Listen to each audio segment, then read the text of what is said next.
கேள்வி 1. உயிரியல் சொற்களில் ஒரே மாதிரியான உயிரினங்கள் இயற்கையாக இணைந்து வளமான சந்ததிகளை உருவாக்கும் குழு எது? இதற்கு சரியான விடை ஆப்ஷன் பி, இனம். இனம் என்பது ஒரே மாதிரி பண்புகள் கொண்ட இணைந்து வளமான குட்டிகளை உருவாக்கும் உயிரின குழு. கேள்வி 2. புதிய தாவர இனங்களை அடையாளம் காண முக்கியமாக எத்தகைய பண்புகள் பார்க்கப்படுகின்றன? இதற்கு சரியான விடை ஆப்ஷன் சி, மலர் பண்புகள். தாவரங்களில் மலரியல் பண்புகள் நிலையானவை, அதனால் இன அடையாளத்தில் முக்கிய பங்கு வகிக்கின்றன. கேள்வி 3. அதிகமான பொது பண்புகளை உடைய வகைப்பாட்டு அலகு எது?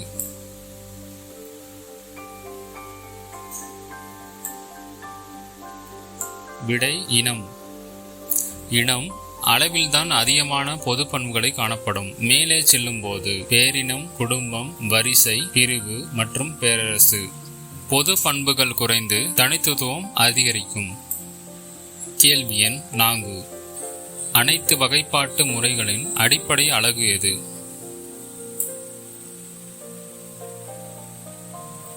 இதற்கு விடை இனம். உயிரியல் வகைப்பாடு அனைத்தும் இனம் என்ற அடிப்படை குழுவிலிருந்து அமைக்கப்படுகின்றன. கேள்வி எண் 5. அனைத்து பேரரசுகளிலும் இயற்கையில் சேர்ந்து இணையும் அடிப்படை அலகாக காணப்படும் ஒரே டாக்சான் எது? இனம் மட்டுமே இயற்கையில் உயிரியல் ஒருமைப்பிறவு, அதாவது பயாலஜிக்கல் கொஹசிவ் யூனிட் ஆக காணப்படுகின்றது. கேள்வி எண் 6. இனம் என்பது எந்த வகையான மக்கள் தொகையை குறிக்கின்றது?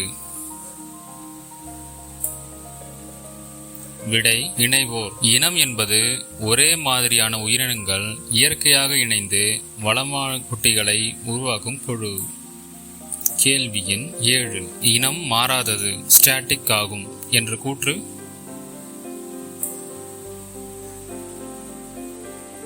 விடை தவறானது. ஏனென்றால் இனம் மாறாதது அல்ல, அது உருவியல் மாற்றம், எவல்யூஷன் எனப்படும். மூலம் எப்போதும் மாறக்கூடியது, எனவே இது ஒரு செயலில் இயங்கும் டைனமிக் அலகு. கேள்வி எண் 8. இண்டிகா, டியூபரோசம், லியோ போன்ற பெயர்கள் எதை குறிக்கின்றன?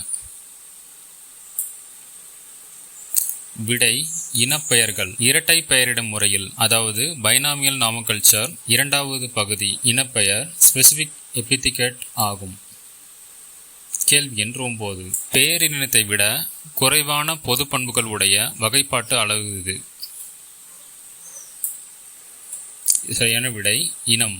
இனம் என்பது மிக குறைவான பொது பண்புகள் கொண்டது, ஆனால் அதிகமான தனித்துவம் காணப்படும். பேரினம் இனத்தை விட பொதுவானது. பொது வினா விடைகளை தெரிந்து கொள்ள எங்கள் சேனலை மறவாமல் சப்ஸ்கிரைப் செய்து கொள்ளுங்கள் மற்றும் உங்கள் நண்பர்களுக்கு ஷேர் செய்து கொள்ளுங்கள்.